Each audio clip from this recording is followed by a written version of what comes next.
Pod Save the World is brought to you by the Great Courses Plus. Love it. Guys, you are listening to this podcast.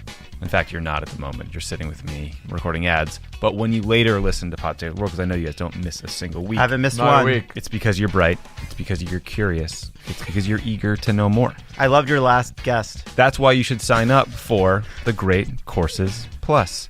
You can learn about anything that interests you with this fantastic streaming service with unlimited access to thousands of lectures in virtually any category. I want a Some of the lecture. world's best professors and experts. You can learn about history, human behavior, scientific breakthroughs, even how to appreciate wine or speak a new language. You can watch I don't understand wine. Well, you should get the app. You can watch it on their Great Courses Plus app from your TV. It always and tastes your like laptop. wine to me. And they're like, oh, this one's fruit forward. This one's oaky. I can tell the difference between red and white. Yes, but maybe only because it's cold. That bit from the Catskills in 1937 was brought to you by the Great Courses Plus. That's not a bit Switch from the from audio Catskills. to video whenever you want. Everyone should check out this course, The Modern Political Tradition, an interesting look into the way political theorists over the last few centuries Take my wine. have approached the Please. question of how a state is being governed, examining fundamental notions like freedom and rights. I know you guys are going to get a lot out of it, and right now they're giving you a special limited time offer, a free month free to enjoy this and all of their lectures. But you need to use the special Pod Save the World URL. Get your free month trial today. Go to thegreatcoursesplus.com/crookedworld. That's thegreatcoursesplus.com/crookedworld. Welcome back to Pod Save the World. This is Tommy Vitor. Thank you guys for tuning in. As always, my conversation today is about Gina Haspel, who is the woman Donald Trump has nominated to head the CIA. She was involved in the Bush-era torture programs in a very personal, hands-on way. And the ACLU and my guest, Faiz Shakir, have come out strongly in opposition to her nomination because of that stain on our nation's history and because of her role in that work. We talked about Haspel and her record, but the conversation actually transitioned into a broader one about the politics of national security and how they may or may not be shifting, why Democrats never seem to stand up and fight in these tough moments, and President Obama's record on civil liberties issues and whether he should have done more to demand accountability for those who were involved in torture, and whether that failure has gotten us to where we are today, where you're seeing people who worked on these programs rising to more senior positions at the agency. It was a great conversation. I really appreciate his deeply principled view. We pushed each other hard on a whole bunch of things, and it was a fiery back and forth that I think is worth listening to. So here's the interview. On the line from Washington, D.C. is Faiz Shakir. He is the ACLU, the American Civil Liberties Union's national political director, and I am very grateful that he is joining me today. Faiz, thanks again. Hi, Tommy. How are you? I am good.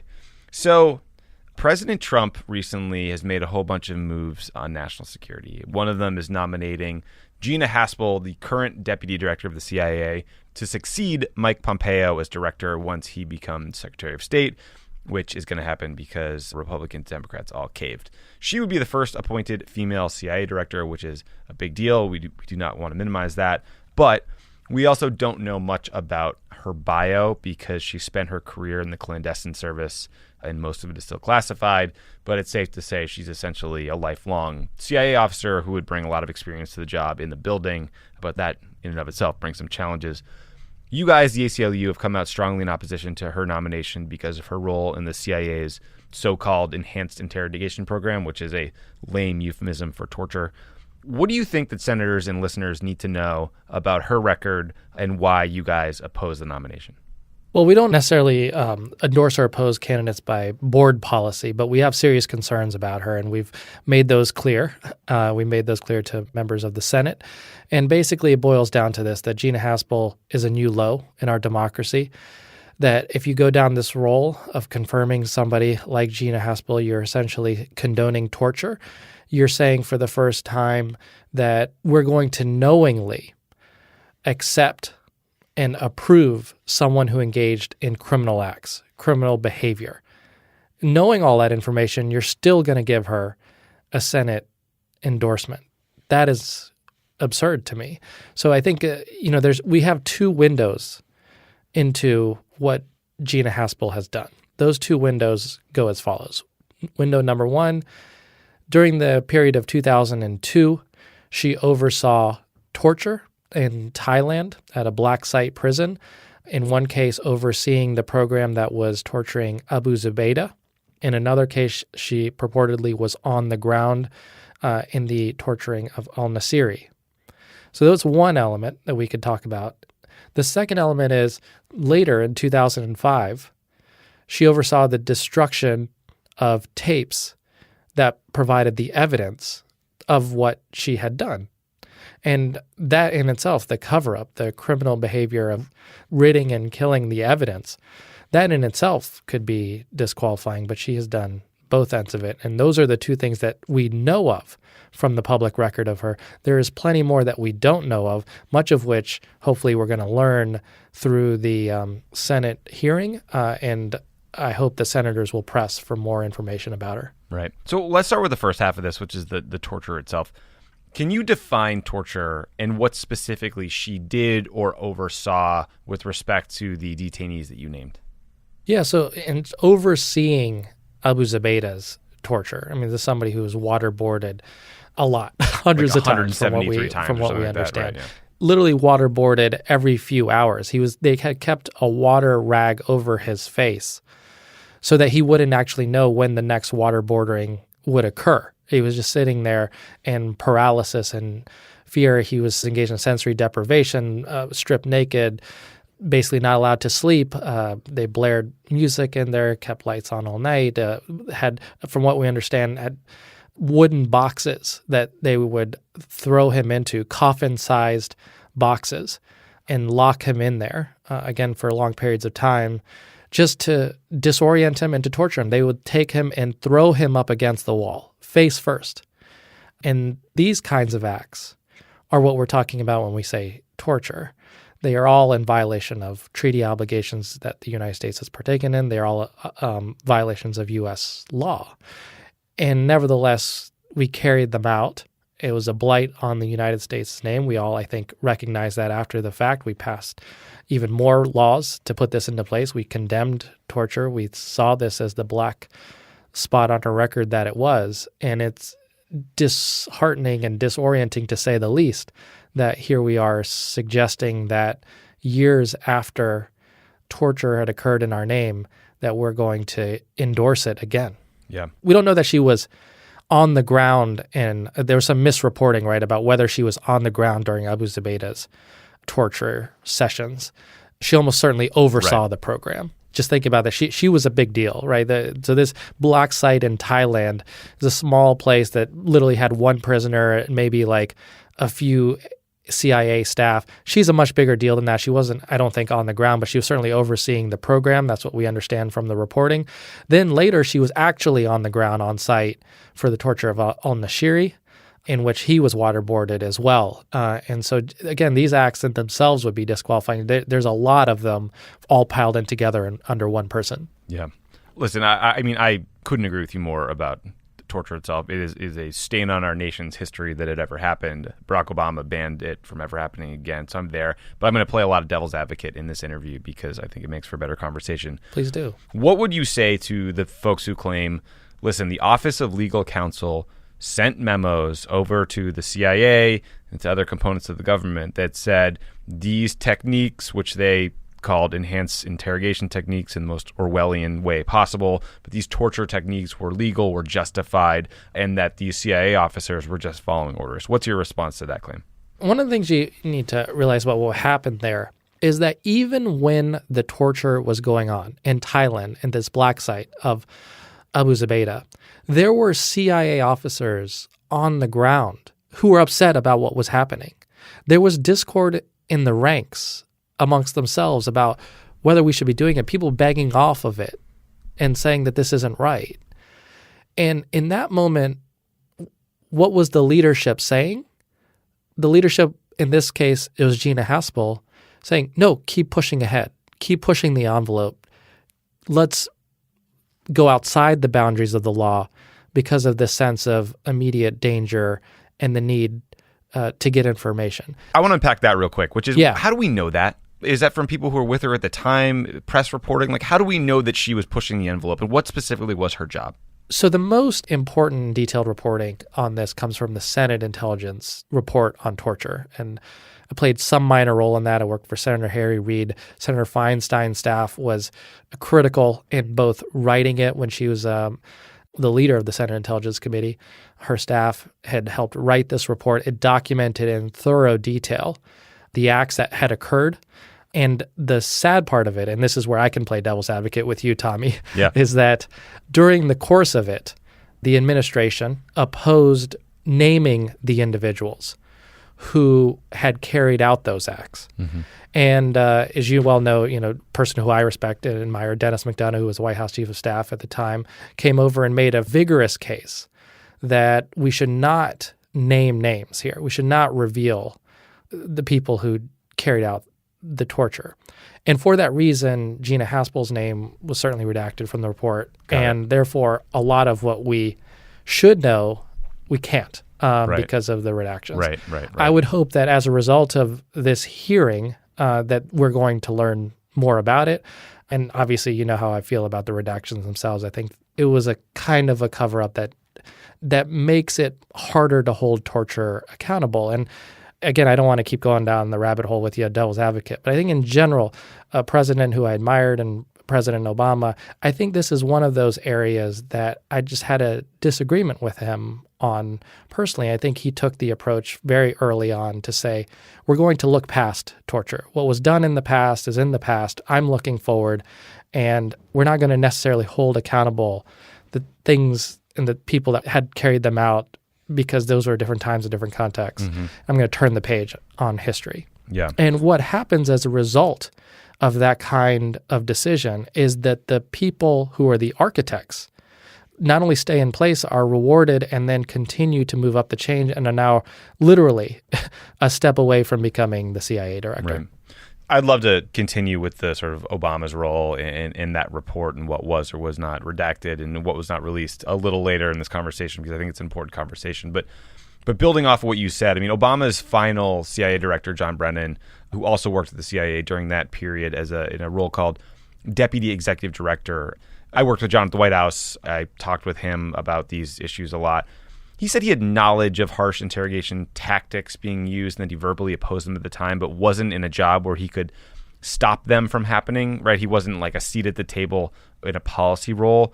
He also later then helped Obama ban the practice. But I know that the ACLU strongly opposed John's nomination at that time. And I raise him because I'm curious, where do you think we should draw the lines in terms of who was permanently tainted by their association with the CIA at that time? Is it anyone who worked on these programs? Is it just folks who did the interrogating or oversaw it? Is it CIA leadership? I mean, how do you think we should think about, accountability when it comes to these torture programs?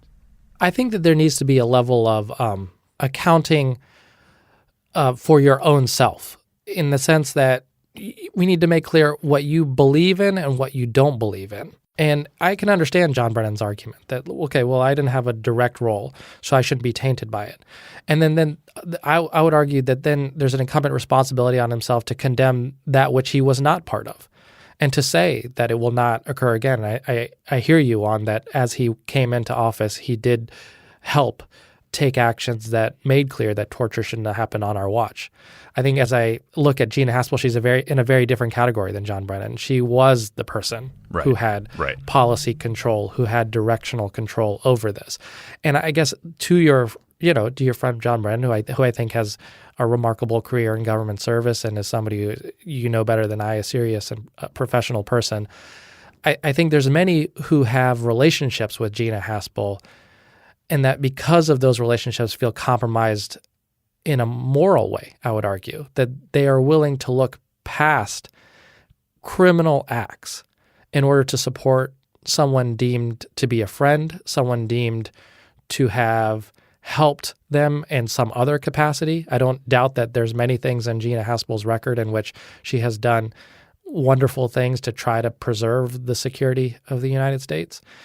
But there are instances that are, I think, verging on disqualification. When you engage in criminal behavior, illegal torture, that I think you got to draw a red line around, and you need to make somebody held accountable. I mean, to my friends who operate in different spheres around, bank accountability and people who crash the economy, you're essentially arguing the same things, that if for something heinous that occurred, there must and should be some people who deserve direct accountability for the actions that we believed were wrong in our name.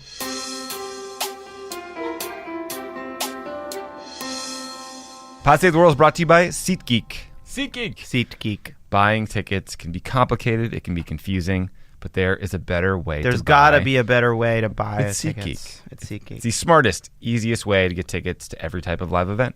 Whether you're searching for a last-minute deal, planning a night out with your pals, or need to find the perfect gift, SeatGeek helps you find the best seats at the best prices, fully guaranteed. There's nothing quite like being there in person, and SeatGeek will get you closer to the action for real value. Mark Favreau used SeatGeek to buy tickets for the Sox? Angels-Red Sox Nice. game that we went to last week. We won that, right? We did. Yeah, we're killing it. We are. I have the SeatGeek app on my phone. I know John does. I know John's dad, Mark, does. It is by far the easiest way to shop for tickets. You can be anywhere with a couple taps. Tap, tap. You instantly find tickets. John just went to a Red Sox games per his earlier note, per the copy's reminder to insert personal story. The great thing about SeatGeek, guys, is it saves you time and money by searching multiple ticket sites to compare prices and find amazing deals, and you get the most bang for your buck. They grade every ticket based on value to help you immediately identify the best seats that fit your budget. You think any tickets get an F? Probably. They probably don't make it on the app. It's like when I was a kid, we went to the circus, and we were behind the pole, and it was like, where's the circus? Plus, every purchase is fully guaranteed. So if you're behind the pole, you can shop on SeatGeek with confidence, and they'll fix it for you. Make it your go-to app for the best deals on every type of ticket, from sports to concerts to comedy and more. And best of all, my listeners get $20 off their first SeatGeek purchase. That's not nothing. Download the SeatGeek app today. Don't sneeze at that. Don't snare $20. Enter promo code WORLD today. That's promo code WORLD for $20 off your first SeatGeek purchase. Pod Save the World is also brought to you by Upside. As they've been telling us, guys, being an astronaut is a pretty cool job. You fly through space. And you get some mission control. You walk on the moon. You get a nice parade when you get home. It's a pretty sweet business trip, right? You also get a little taller. Yeah. Isn't that an urban legend? Your No, your DNA also slightly changes, which is disconcerting. But that's fine. That happens anyway. That's fine. That part's fine. I want to go to space. For the parade when you get back? Well, obviously that's a perk, but it's a perk. Seems but like it's high up on the list. Did you see that there was a military vehicle that had a crooked bumper retweeted sticker on it? You did? That's cool. Here's the deal. The point is, these astronauts wouldn't have been able to do what they do without the great folks back at Mission Control. But imagine having that kind of team supporting you when you take a business trip. It would be amazing. It would be a dream. That's what you get at Upside.com. I have a recurring nightmare where I'm in a space capsule and I watch the Earth blow up, and then I realize that I'm the only person who remembers anything about Earth, and then I take out a notebook and I try to write down everything I remember before I run out of air. Whew. That's a bummer. Yeah. That's a deep dive You right okay? there. You okay, buddy? It's a dark dream, isn't it? Thanks for reading us in. Too many solo steaks leading to that kind of nightmare. Yeah, I gotta stop eating solo steaks before bed. It's causing nightmare and indigestion. I'll reach over and give you a hug. Look, Upside will be your mission control. You might even call them your friend back home. They look out for you every step of the way. They handle any problem that comes up. They have specialists working 24/7 to make your flight, your hotel, your car rental go off without a hitch. They monitor your trip around the clock. They keep you posted on everything from when it's going to rain, and if there are other flights you can take to get home in case you want to take one more meeting before you leave town. For easy booking, competitive prices, and a team that always has your back, book your next business trip at Upside.com. And for a limited time, when you book your first business trip with Upside, you get a minimum $100 Amazon.com gift card. Woo! Go to Upside.com/crooked to book your business trip. That's Upside.com/crooked to get at least $100 on an Amazon.com gift card when you book your first trip.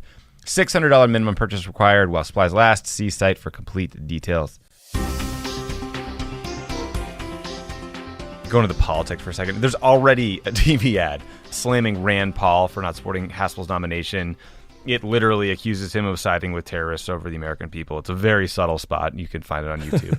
What do you make of this ad? Is this a warning? Is this a shot across the bow to Democrats to say, if you vote against Haspel, this garbage is coming to your district next? Yeah, and I think we should invite that. Like, hey, this the politics that you want to play? Let's bring it on. And I think, from my perspective, this is the kind of public rendering on torture that we need to have happen. We need to have people weigh in and understand what's at risk here. We've got essentially the Dick Cheney worldview popping itself back up. We've got a person in Donald Trump whose instincts all of us have great fear about. He's somebody who has said openly that he wants to waterboard again, doesn't believe it's to be torture, and feels like torture works, which is a piece that we haven't gotten into, Tommy, whether the torture actually even worked, and obviously it did not. So here you have a president whose instincts are already desirous of torture, picks to head the CIA someone who has arguably one of the most detailed levels of engagement and ownership over torture. And I think that this is something that every Democrat and Republican should be ready to be held account to. I would say, looking at the Senate itself, Tommy, I mean, there's a number of people on both sides who have taken tough stands and saying that torture is not us. I mean, if you look at the votes that have occurred, McCain-Feinstein, there was a vote that, when President Obama issued the executive order saying that the Army Field Manual applies to intelligence agency personnel, McCain-Feinstein then embedded that into law. That vote actually earned bipartisan support, so people like Ted Cruz were supportive of it. I think, you're in a situation where Steve Daines and Dean Heller, Jeff Flake, Susan Collins and others, I think, should, given their past records, be ready to once again say torture is not us.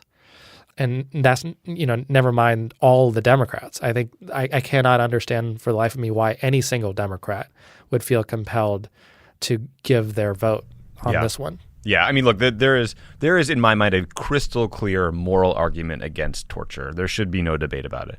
There's also, in my experience, a debate over the efficacy of torture. And I am not an interrogator. I've never sat on a CIA black site and asked someone questions. But I worked with people who did. And when I spoke to them, my understanding was that the best interrogators on the planet, in the United States at least, were FBI interrogation teams. And while the media leads you to believe that the way you get information from somebody is from the show 24, and you twist their arm and chop off a finger until they tell you where the bomb is. In fact, what they would do was they would build a relationship, they would build trust, they would bring in their families, they would make clear to these individuals that the interrogator knew more about the situation than they ever would, and that they were had, and try to trick them and sort of slip them up. But fundamentally it involved trust, and you cannot build trust with someone if you are waterboarding them literally hundreds of times. It just does not work that way. In fact, what often happened was they give disinformation. That's right. The second piece is exactly right. That essentially, after you start beating them up and throwing them up against the wall 100 times, then they're just going to tell you anything that they want you to hear, right? They think you're asking for something. I'm just going to tell you whatever the heck it is you want to hear, so you'll actually make me stop this abuse. Right. I think all of this was illegal, right, Tommy? And I think the point of the law, and this is my perspective, my theoretical perspective on the law, is that it is the accumulation of learned human experience. When we declare something to be illegal and we enter into treaty obligations, we don't do so just because we think, we shouldn't do those for moral reasons. They're also learned human experience. It's accumulation of it, and that the reason why we would ban torture isn't simply just a moral one. It's that we've learned, having done it in the past, that it is ineffective and that there are better means to get the information. Just as you suggest, you laid it out beautifully, that if you engage in a different manner, you actually get better results. And therefore, let's ban the use of ineffective techniques that are also moral blights upon our conscience. And so, I totally agree with everything you said. Yeah.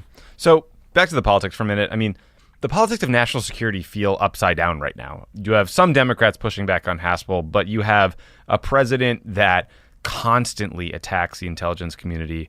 He constantly savages the FBI. He is crossed the line of the independence of the DOJ over and over and over again with no accountability. It feels like a general distrust of institutions has pushed out the normal reflexive calls to protect national security interests among Republican voters. Do you agree with that? Do you think this is a Trump blip, or is there a fundamental reordering of political views that we need to keep an eye on? So tell me a little bit about how you, I'm interested in that you think that essentially there's a chasm on the right, if I understand you correctly? Well, I mean, look, there's always been this sort of libertarian Rand Paul worldview that had enormous distrust in the intelligence community and law enforcement, et cetera. And I think, frankly, a healthy distrust of institutions, the IC, law enforcement, is a good thing. I don't think we should attack their credibility the way the President of the United States does, but I do think it's good to push them to question assumptions. A healthy skepticism for sure, because in each of these agencies, they wield immense power, right? And there's some that is good that they do, but there's a lot that needs to be checked. And there's a lot of abuse that is had in the system. I mean, we could talk about FBI abuses for a long time. So I agree with you that having a watchdog, persistent skeptical eye towards these agencies is healthy. Right. Then at the same time, you have a President of the United States. Right. Right. The manner in which Donald Trump is going about it is self-preservation for his own hide, trying to demean any kind of accountability from the FBI or any other agency that's looking into him personally. Right. And so that we should see that for what it is, which is trying to undermine entire agencies' works and to demean professionals just for the very fact that they're carrying out an investigation into him. That's exactly right. And what I'm wondering is, will his attacks on those institutions, which are clearly self-interested, clearly in their name, diminish public standing in view of these institutions like the CIA or FBI so thoroughly that attacks like the ad we were just talking about against Rand Paul that accuse him of being, soft on national security because he's not supporting the CIA nominee will no longer work? I'm just wondering if we're seeing a sort of a fundamental reordering of national security politics that we haven't seen in a long time. I think that's right. I certainly think that what Donald Trump has done with this nomination, and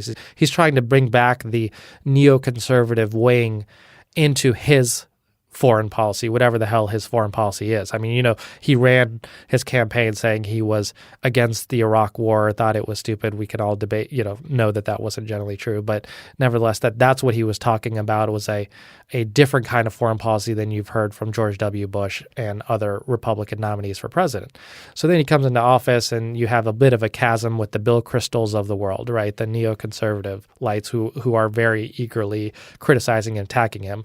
Then he selects a number of neoconservative folks to surround himself, not only John Bolton, but then Mike Pompeo and now Gina Haspel. And it feels like he's trying to bring back what I would argue is the war-hawking side of the Republican Party into the ranks.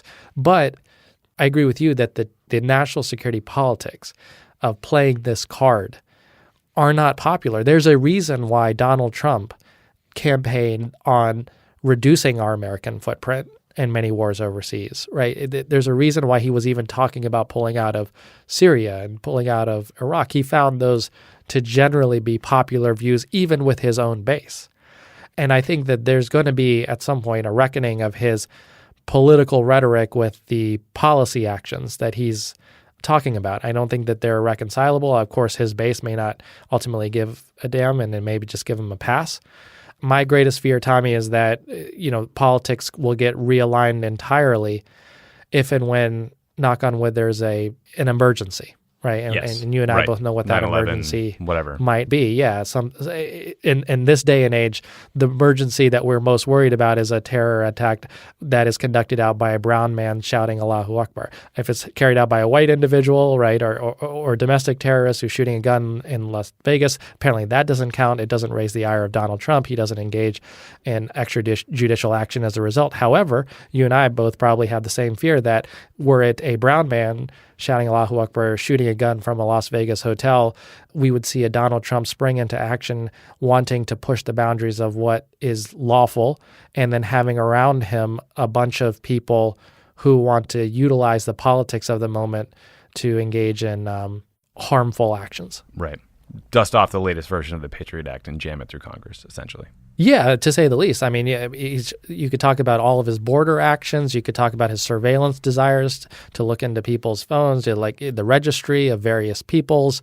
Never mind opening Guantanamo and sending people there, torture, the whole 9 years. I mean, you could just imagine with Tom Cotton at his side and, a number of folks, John Bolton, they would just be coming up with all kinds of ways to let's be honest, beat up on brown people, which has been, in my mind, the most animating element of the Donald Trump presidency. That's right. Right? If there's one thing that you could say, hey, this is what he really, really cares about. This is what he really throws down over. It is when there are brown people's lives at risk, right? It's Mexicans are rapists and Muslims who need to be registered or banned from the United States. It's his first act in office on January 27th, a week into his presidency. It's the thing that even now, sanctuary city laws, the thing that he really feels like heading into, if he were to head into a re-election campaign, want to continue to talk about openly with a great deal of passion. I mean, even his tax cuts, he tosses aside, says, this is boring, right? This is not what I want to talk about. What I want to talk about is beating up on minority populations in the United States. Yeah. This is his animating animus. And I think we all need to be worried about that and think of the nomination of Gina Haspel in that light. Right. I mean, also, this seems to have drowned out a conversation about any other things that Haspel may be associated with, right? I mean, I have not heard any public debate or conversation about controversial counterterrorism programs like the use of drones or the general use of kinetic force in counterterrorism,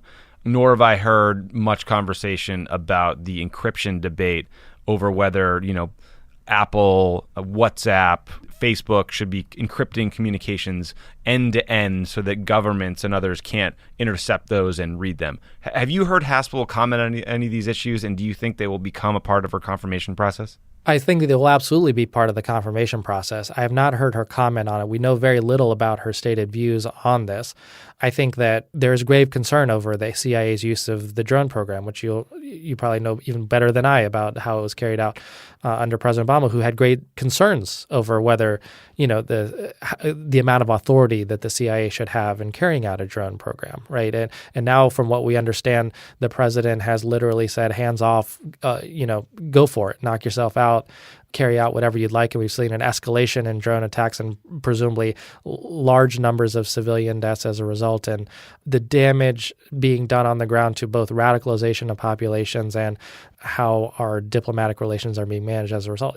There's so many repercussions of that kind of action. We could only imagine that, given her inclinations to be very forward-leaning on interrogation practices verging into illegal and unlawful conduct, that there's no reason to believe that coherent ideology also says that, well, all these actions that the CIA is undertaking in the name of countering terrorism are also valid and lawful and deserve to just remain and continue expanded. I think one element that I didn't touch on, Tommy, that I want to make sure that people appreciate about this is that Abu Zubaydah, remember, who is waterboarded, I don't know, hundreds of times, right? He will never be charged in court by the United States. He will never be charged. He will not be held accountable. There'll be no justice brought to him. He'll be locked away in Gitmo in a black hole forever. And why is that? Because we tortured him. Right. So because we carried out that unlawful action that I think Gina Haspel is directly responsible for, there will be no legal justice in this case. And we will never know what is the truth of what did Abu Zubaydah do, what did he not do.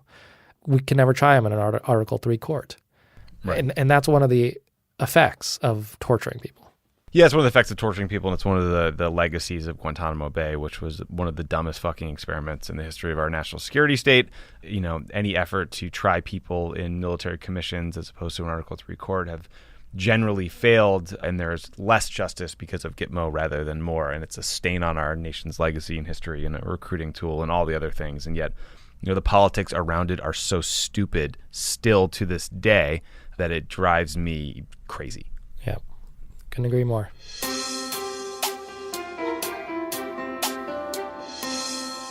Pod Save the World is brought to you by our friends at Harry's. What do you love the most about shaving with Harry's? Be specific. This part of my face right here. You can't see it at home. He's pointing at his leg. My armpits. I missed a little spot this morning. Oh, that is the worst. When I you do didn't it use Harry's. on the upper, yes. Never again. Oh, Never again. The worst thing is when you miss a spot right by your lip, or you miss your spot right by your nose, and you're just thinking about it Bugs all you day. all day. You're like, Every time John used to shave his head all the time. This was not with Harry's. This was the buzzer. But This was in we 2005. were doing carpool in 2005 to get to work, and he came out. He had shaved his head. He just missed a spot the size of a fist. Guys, I on the back of his missed head. a spot And then I was walking out to the car. I looked in the mirror. I saw that I missed a spot, so I ran back in. I grabbed the clippers. I went to fix it, except I didn't know the clippers had gone back to the 0-0 setting. So I just shaved off a whole part of my head and then had no choice but to shave the whole thing to keep it even. And I got into the car, and Tommy laughed the entire way His to the empathetic Senate. friends. And we walked into the Senate, and Robert Gibbs was there, and he started laughing, and the entire Senate office laughed for the whole day. That would never happen with Harry's. Nope. They stand behind the quality of their blades. They know that switching razors is not an easy decision, so they created a trial offer. Claim yours by going to harrys.com/crookedworld. Harry's delivers a close, comfortable shave at a fair price. The founders were sick of these goddamn garbage blades with unnecessary features. They knew it came down to great blades made with sharp, durable steel that lasts. That's why they bought a factory that has been making some of the highest quality blades in the world for over 95 years. They sell directly to you on the internet. They can offer their blades at a price much lower than the leading brand, $2 compared to $4 or more. Get a $13 value trial set that comes with everything you need for a close, comfortable shave. With Harry's quality guarantee, if you don't love your shave, let Harry's know within 30 days and they'll give you a full refund. You get a $13 value trial set that comes with everything you need for a close, comfortable shave. The weighted ergonomic handle, that means you won't ever botch your head shave like John did. A 5-blade razor with lubricating strip and trimmer blade, rich, lathering, shave, gel, travel blade cover. Go to harrys.com/crookedworld It was weird when John started growing hair again. to redeem your Remember? trial offer. Yeah, Remember all I of a do. sudden you're like, I oh, do. now he's got hair on his head. harrys.com. Yeah, like John bought a mirror and was like, oh shit, I should grow some hair. harrys.com Barack Obama told me to do / crookedworld. Smart guy. it. And my mom. He was on. Smart guy. My mom. You know what? Barack It's Obama. like let's it's give so the credit to Will. outrageous. They turned the tide. It's outrageous to have a full head of hair and then shave your head. I know. I don't know what I was thinking. Hey, Lil and Mark, I don't know if you listen to this show, but you raised a good guy. He's a good man. And the toupee he's been wearing ever since has been flawless. Let's not start. Glue it on every day. Easy there, cowboy. End of ad.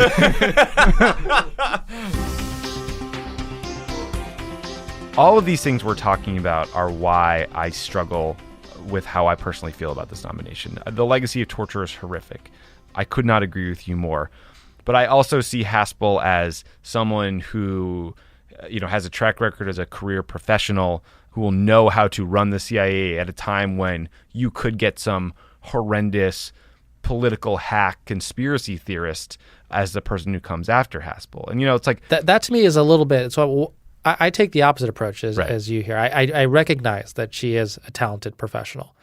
I think both you and I would probably agree that we have a president who generally has no idea what the hell his government is up to. He's not sitting there reading briefing books about what the DOD is doing and what the Department of Labor is doing today and what HHS is doing and asking for, briefings on the various policy debates that are going on there. He's essentially deferring, and that deferring is putting it kindly. He just has no desire or inclination. If it doesn't involve him, he doesn't care. He's an idiot.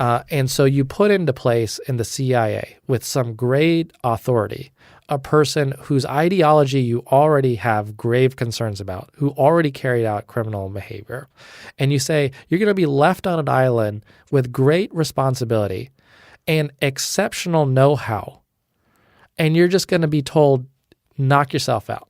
Go do whatever you do. And the only guidance you will be given is generally from a president who's saying, I don't really have any guardrails here. I don't really have any bounds. So you feel free to do anything in my name that is quote unquote tough, and I'll back you up. Right. So then you leave somebody who, because of her wealth of knowledge and her professional experience, I think you're putting in place a really dangerous problem. I think the Senate has a number of options. She is currently, by the way, the deputy director of the CIA. So it's not like, there's grave concerns about her in that role. However, I would say you need a check on the president of the United States' instincts. You need a check on Gina Haspel's instincts in the director position. I mean, look, I host this show because I worked on Obama's national security staff for a couple of years. I was young. I was a spokesperson. I was not, in operational meetings about agency activities. But, that experience, those conversations, they gave me a window into threats, into national security, the decision-making, and it gave me an understanding and an empathy for people who might have made a horrific mistake in those scary months after 9/11. But, also, I did not grow up in a household that was reflexively pro-government. Actually, the opposite. My aunt's first husband was a journalist. He worked for the Boston Globe.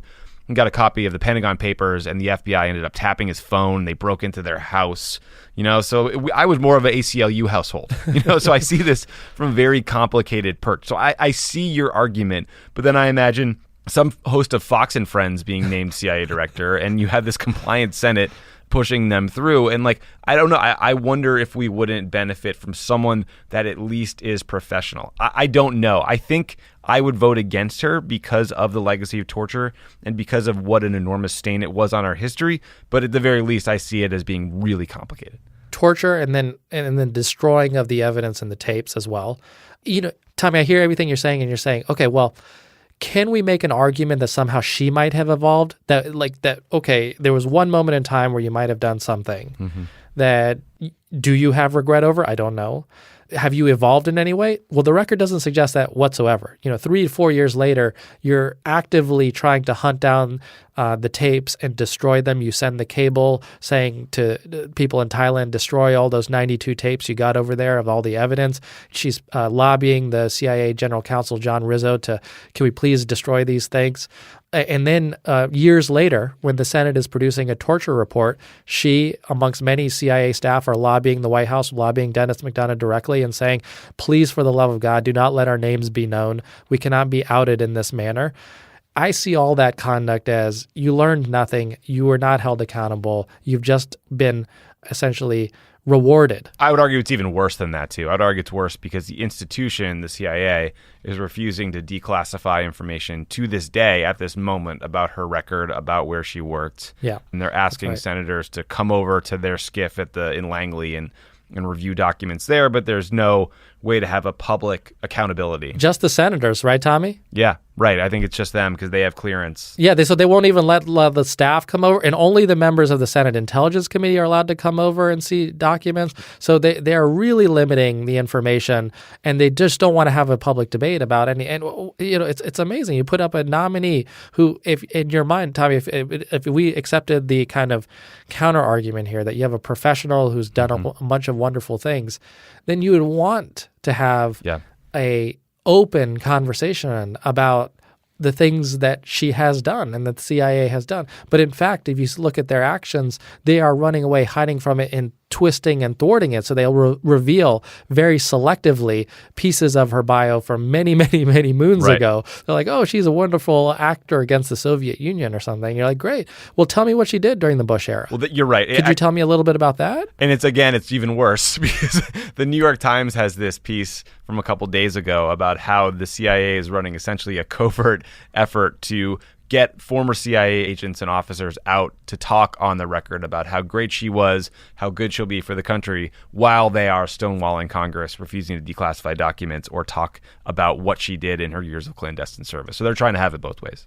Yeah, I mean, they're engaging in an intelligence operation, right? Sharing and planting the information about her that they think is most favorable in that light. They're using all of their official government agency resources to go to the hilt for her. And that's one thing if we could get the full record. I mean, there is actually a Senate Intelligence Committee report that is full of backup documents that you well know, right, that the Trump administration, Republican members of the Senate have refused to disclose. We had to fight just to get the kind of 500-page summary out there. And then you remember Richard Burr, now the Senate Intelligence Committee chairman, then asked the government to destroy the records of that report and to basically remove it from the public record. And so here we have this report available that the Senate themselves created. The senators themselves created, documenting this whole period in our history, and even that can't be revealed. Yeah. So, you're starting with the Senate report, and then, the CIA information that is the wealth of the information out there. None of that is of course, being allowed into the public domain. I'd say I was gone. I left the government by the time this torture report was being debated, but I was deeply frustrated with the way my former colleagues handled it. I wish we had called it torture. I wish we had released what we needed to release, because I do think full transparency and accountability is the way to move on from these issues and really, back up the president's belief that this was a stain on our history and never should have happened. It should never happen again, period, paragraph. I don't get why that was so hard. totally agree with you. I mean, so tell me, you were there early, right? What years was it in 09? I left in March of 2013. But were you there from 09 to 13? I was there from 09 to 13, but I took on the NSC job in January of 2011. Yeah. So that's when I got, fully cleared and put onto the stuff. I mean, I just wanted to return to one side, and I don't mean I'm kind of interested in your thoughts about like the idea that we would, look past torture and turn the page on history.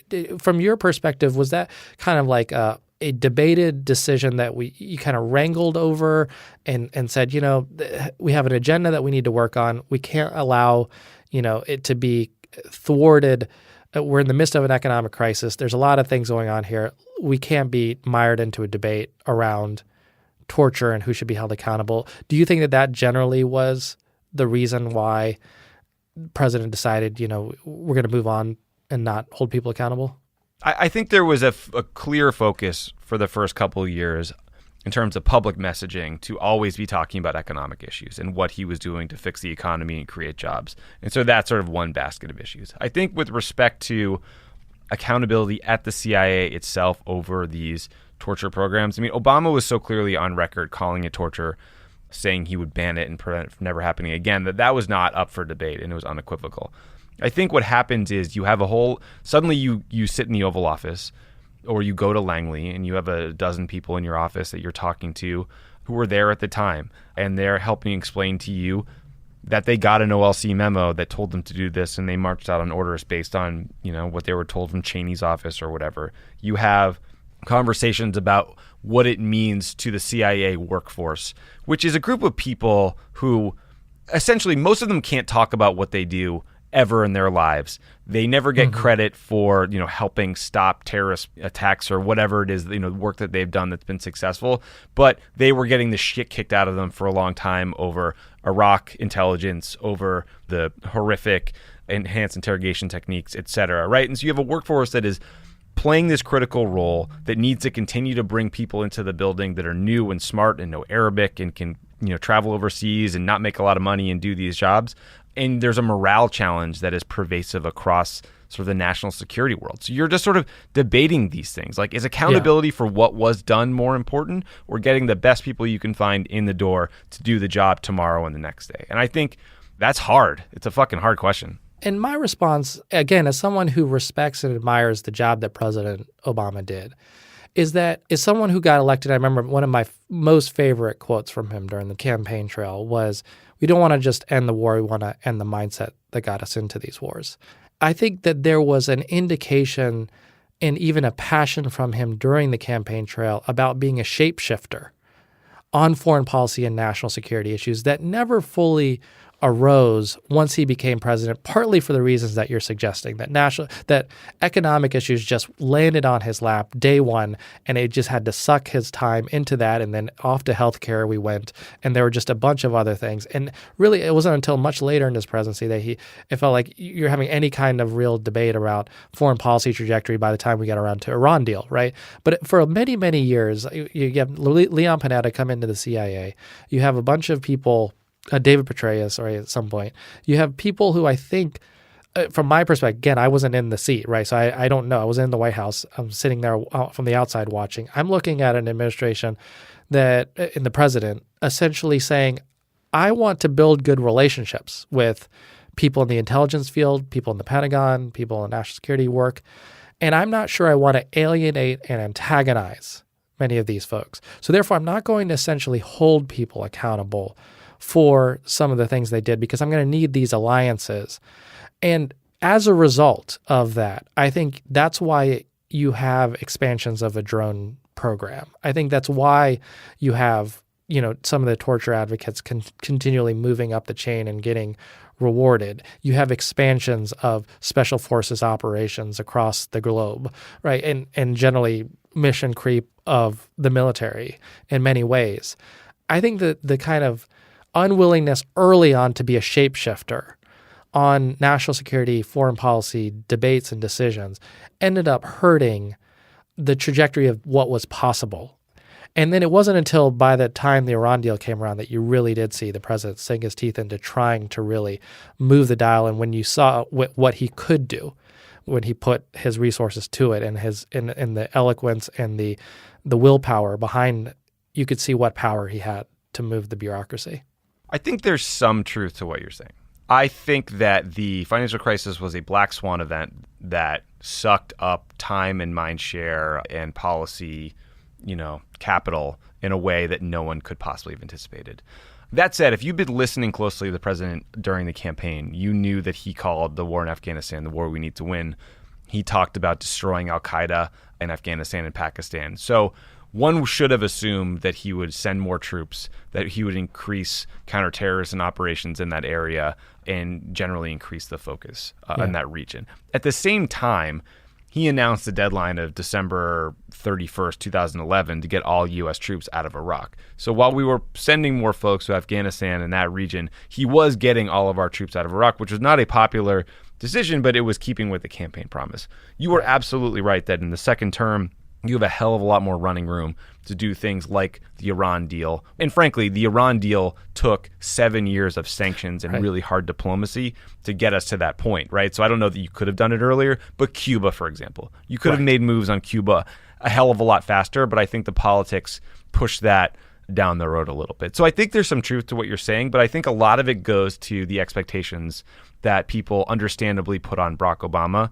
Use the word shapeshifter. I would use the word, Rorschach test. That I think a lot of people saw in him what they wanted to see and hoped that he could do more to sort of fix the world with a snap of his thumb than he was able to, especially with Mitch McConnell making his sole job blocking whatever Obama wanted to do. Yeah. And I didn't mean to make this a referendum on President Obama in any regard. No, except to say that now Gina Haspel is going to be a step away from CIA director, and that's not President Obama's fault per se, right? Yes, she did. I think there were steps that you could have taken to hold her more accountable, but it is Trump's responsibility, right? He's electing her as the director, and I think ultimately he is the one that I think we should be most focused on and whose instincts we are most wary of. Yeah. And look, just to clarify, if I was a U.S. Senator, I would have voted against Pompeo at CIA, I would vote against him at State, and I would vote against Gina Haspel. I am so sick of Democrats being scared to vote against these ideologues for vague political reasons. You get hit politically when you don't look like you have confidence in what you believe in. Regardless. Stand up for something, speak out about it, and vote your conscience, and I think you will be rewarded by voters. Do not fear these bullshit ads that are running against Rand Paul, because I don't think they're going to be effective this time around. And they're going to run regardless, right? Exactly. Whether you vote for or against, who the hell cares, right? They've got a strategy and approach. Yeah, they're going to attack you either way. So you got to find your moral conscience that you want to be able to defend. And I guess for the life of me, I don't understand the argument why you wouldn't want to assert and campaign on asserting some accountability and check on Trump. Absolutely. Right. In general, you have, I think, an argument against a president who's acting against the rule of law, who wants to violate checks and balances, who, for a variety of reasons, acts unconstitutionally. And I think the public generally gets that. And if you wanted to frame an argument around, hey, we're not going to let this president act unconstitutionally. I'm not going to allow him to, select a torturer as a CIA director. That has sailed to me. I don't understand why. I agree. Whether you're John Tester in Montana, Heidi Heitkamp in North Dakota, Joe Manchin in West Virginia, I have a hard time convincing me you could not actively go out there and successfully tell that message. Yeah, man. Voters are sick of the chaos they're seeing from Washington. They want a return to some sort of normal semblance of politics without the crazy tweets and the lashing out, but they also want a check on Donald Trump. They want someone to stand up to him and to push back and to have their interests at heart. And I think that's a winning strategy. It's also the right thing to do. It's nice when those things overlap. And I would say just very quickly, the three main Senate Democrats who I think we got to be paying attention to here. Dianne Feinstein, who's evolved on this a bit, and she's now far more critical than she was in her first comments about Haspel. Number two is Mark Warner, who heads the Intelligence Committee on the Democratic side. We don't know much about how he feels about this. He's got a very important role to play in consolidating the caucus. And then third is Bill Nelson, who's probably offered the most kind of supportive comments of Haspel to date on record. And I think those three individuals to me are the ones that I would be watching very closely. And that's who folks should lobby if you care deeply. I think that'd be a good start. Okay. Faiz Shakir, the National Political Director of the American Civil Liberties Union. Thank you for the work you guys are doing. If folks want to support the ACLU, what should they do? Where should they go? Well, I appreciate that. It's ACLU.org. We appreciate you volunteering and signing up to be part of our organizing base at peoplepower.org, and we'll get you signed up and ask you to go do stuff on behalf of civil rights and civil liberties in America. And maybe make a donation. Make it monthly recurring. We'll never stop you from what's a couple bucks to you? All right, that's great. I mean, thank you for this conversation. I'm really glad we talked through the Haspel nomination. We also talked about all these sort of legacy issues because you know what? They're still hanging over our politics, 15, 16 years later, and it's not good. Yeah, I really enjoyed it. Thank you, Tommy. Thank you to Faiz Shakir for joining me today, and thank you to all of you guys for listening. If you like the show, please rate and review us in the iTunes store and share it with your friends. I would appreciate it. Have a good one.